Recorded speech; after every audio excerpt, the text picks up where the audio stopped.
It's the end of the world.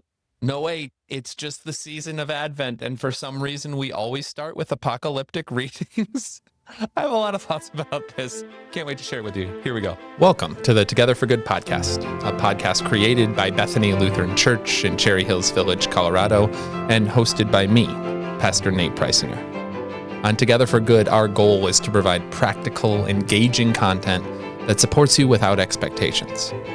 Whether you're feeling disconnected from traditional religion or simply exploring what faith means in your life, we're here to walk alongside you. No matter where you are on your journey of faith, we're glad you're here. Welcome to Together for Good. It's not the end of the world.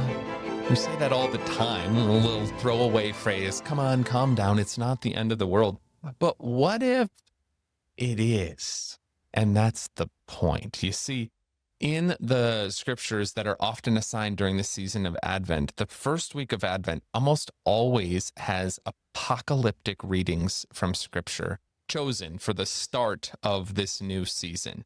It's really funny and a little strange. If you don't know, the church follows a liturgical calendar. And so we move through the year in a specific way. We keep time differently than the rest of the world. I think that's really cool. Advent is the beginning of a new church year. And so long ago, when they were selecting the assigned readings for the different Sundays of the church year, people decided that we should start a new church liturgical year with readings about the end of the world. Start at the end, I guess, was the motto or the mindset with it. But no, I think there's something significant and important. There are several places within the scriptures where Jesus talks about the end times. There are several places where other writers write about the end times.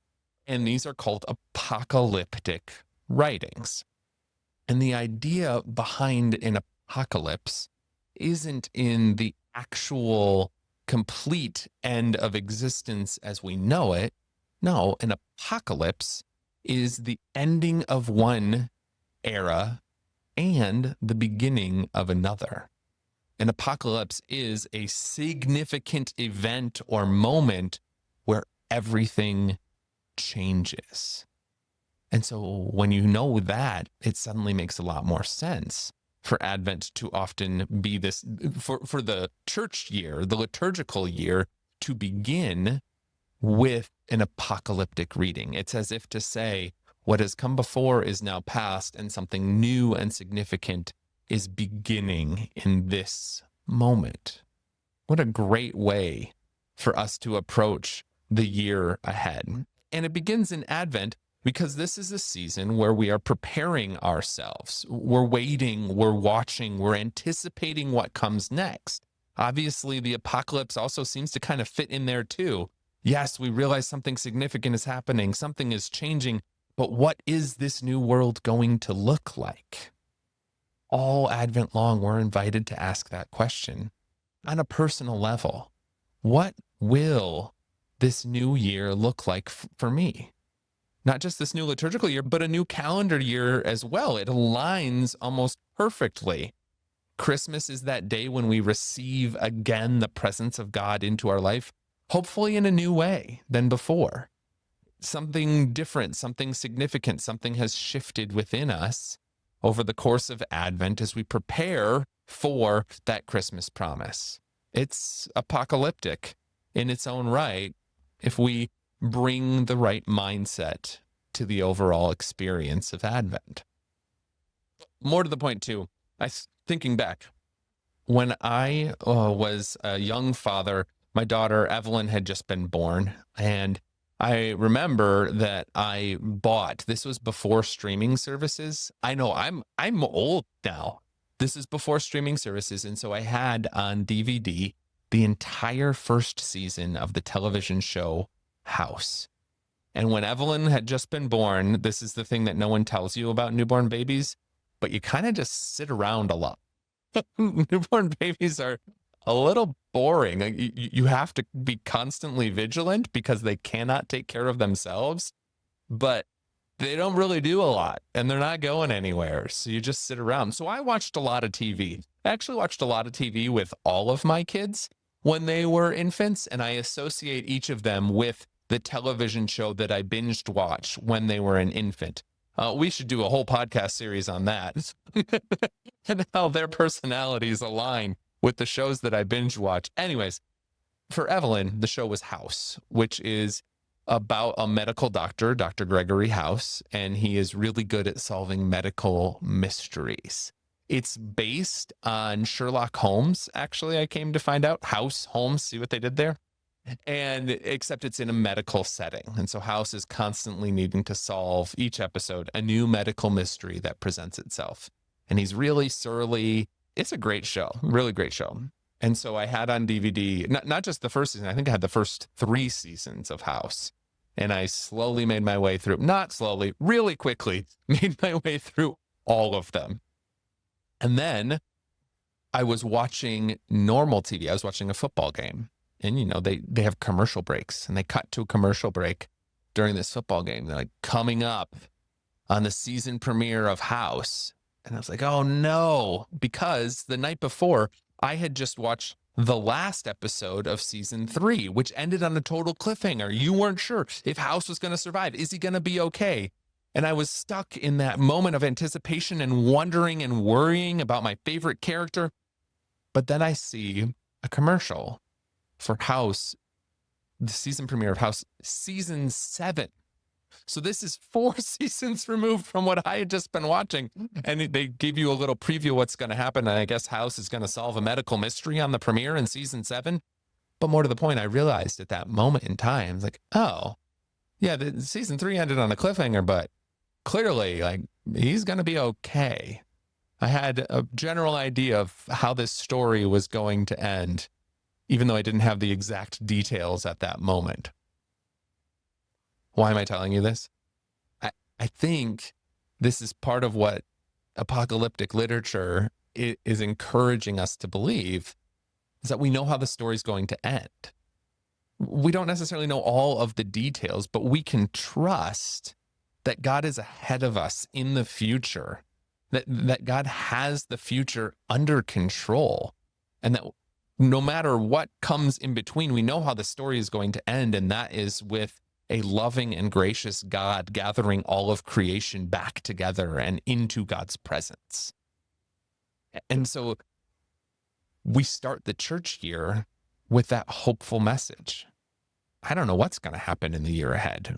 For you, for me, for the rest of our world, there's a lot of different possibilities out there. And we know how the story is going to end. We have been given a promise that God is a part of these big dynamic changes that take place around us. But yes, that God is already in the future, pulling us towards that promised conclusion. There's a really great book that I read in seminary called God, the World's Future by Ted Peters. And in this theological text, Dr. Peters writes about and proposes this idea that God already exists in the future, right? God exists in a way that is beyond our normal sense of time. You and I, we move through time linearly, one day at a time, straight forward on a straight path. We can't even go backwards in time, as much as that would be cool. And I would love a DeLorean to help me do it. But no, we only move in one direction through time. But what Ted Peters says is that God exists in a way that is above and beyond all time. God doesn't exist on a linear path like us, and because of that, we can believe that God is already in the future, waiting for us, pulling us towards whatever comes next. I love that image of being pulled towards, because it's not as if God is behind us, kind of pushing us, being like, hey, you have to go here, you have to go there. No. It's like God is leading us to the places where we need to be, to the people that we need to be. And again, it's this sense that God is pulling us towards something so much better than we could ever imagine right now. And so our liturgical church year, this season of Advent, begins with these reminders. As we start anew again, it's as if an apocalypse has taken place. Everything is shifting and changing. It's all brand new. And God is in the midst of that. Not just in the midst of that. In fact, God is over and above all of it. In fact, God's already in the future pulling us towards a hopeful conclusion.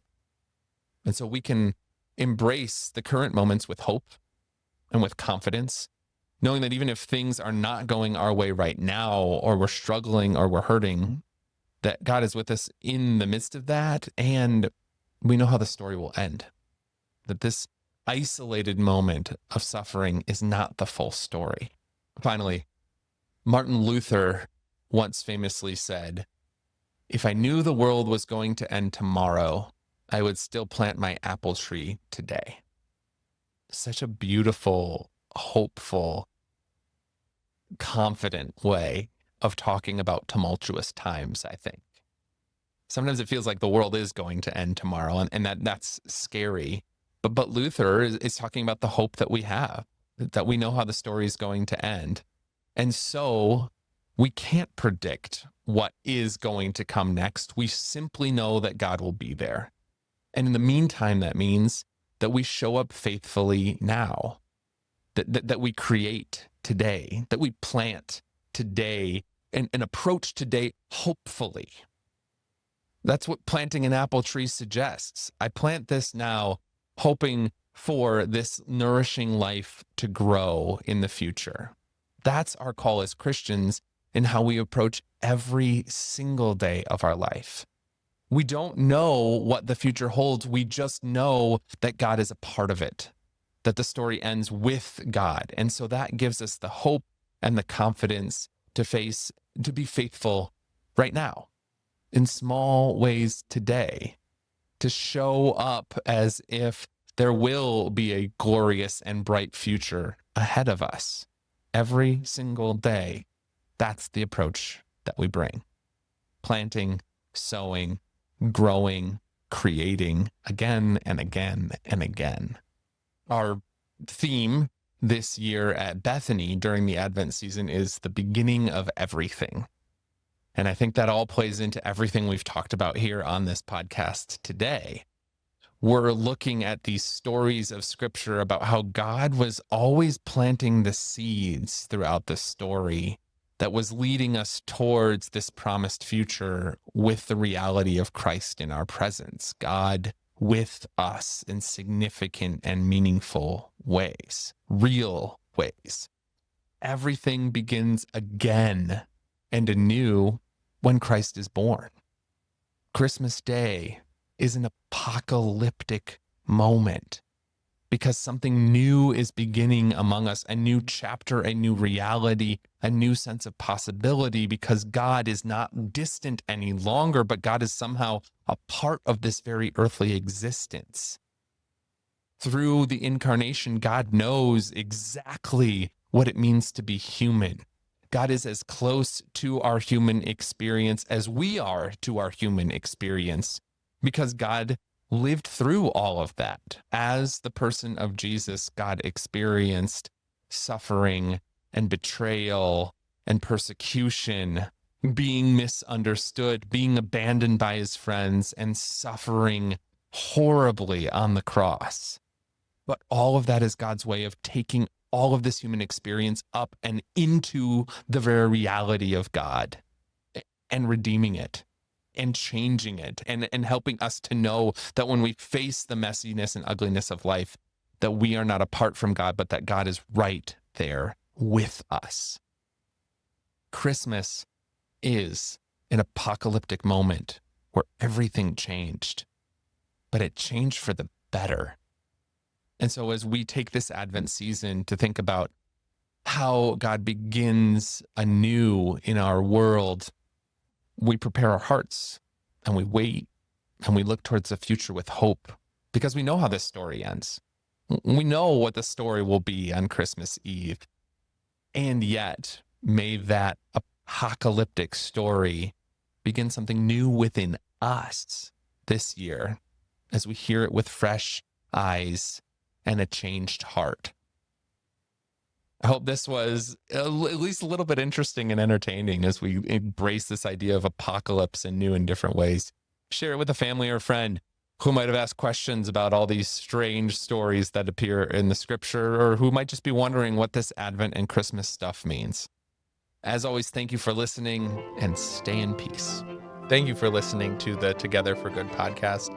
If you'd like more resources for your walk of faith, please visit our website, bethany-denver.org, or download our mobile app by searching Bethany Connect in your phone's app store.